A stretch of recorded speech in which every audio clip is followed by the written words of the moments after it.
xildhibaan Ismaaciil Jaamac Xirsi Cagayar oo kamid ah xildhibaanada golaha deegaanka ee caasimadda Hargeysa ee ku soo baxay tirintii dambe ee codadkii iyo kala shaandhayntii lagu sameeyay degmada Faraweyne isla markaasna ka soo baxay ururka Raac ayaa saaka beeniyay warar ku soo baxay qaar kamid ah wargeysyada kuwaas oo sheegaya inuu ka tanaasulay jagadaasi. Ismaaciil Jaamac Xirsi oo nagu soo booqday xarunta Caynaba News ee magaalada Hargeysa waxa uu sheegay in aanu garanayn meelaha laga soo waariday warqadani, balse arintani ayay dadka qaar waxay sheegayaan in qaar kamid ah xukuumadda Soomaaliland ay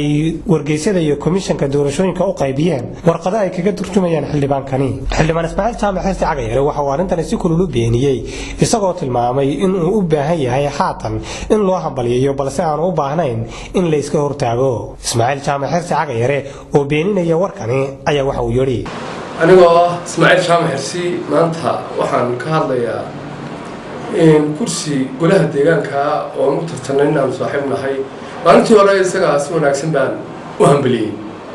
saaxiibkay khadar marna abtiga waxaan jecelahay maantana sidaa u hambaliyay haddii komishankii wax kale ay soo saareen oo xaqaygii aan helay inay hambaliyayo haragsa kaala iga durugma lahe iga durugin aan lahayn anugu wax kaloo odhanayaana ma jirto. komishanka qaranka doorashooyinkana waa lagu mahadnaqayaa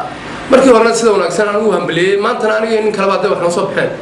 sidii un baan ugu sugayaa anoo Ismaaciil Jaamac Xirsi Cagayar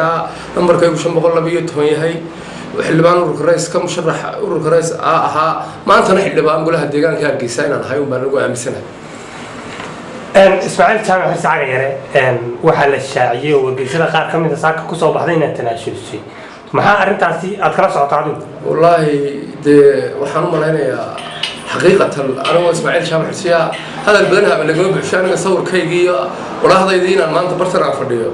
تعدي عن سنة أنا فريستمل أو تناسل عن البحيان الناس حافظوا يصور دقي لبضع عربان كل هذا لكن قرار وعيدوا قراتي ماذا أنا كسيبان قبل القرآن كان أي ورجيسيد لي وأنا لو كاني يا جيب هذا ما ناس حقيقي والله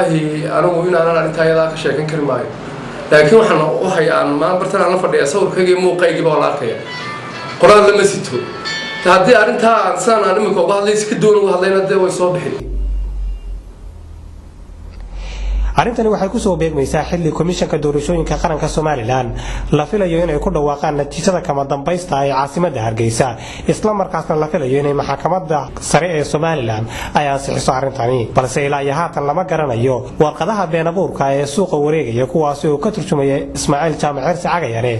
balse xildhibaankani ayaa haatan bilaabay inuu warqado kale oo wajigiisa isla markaasna uu ku saxiixan yahay qaybinaya.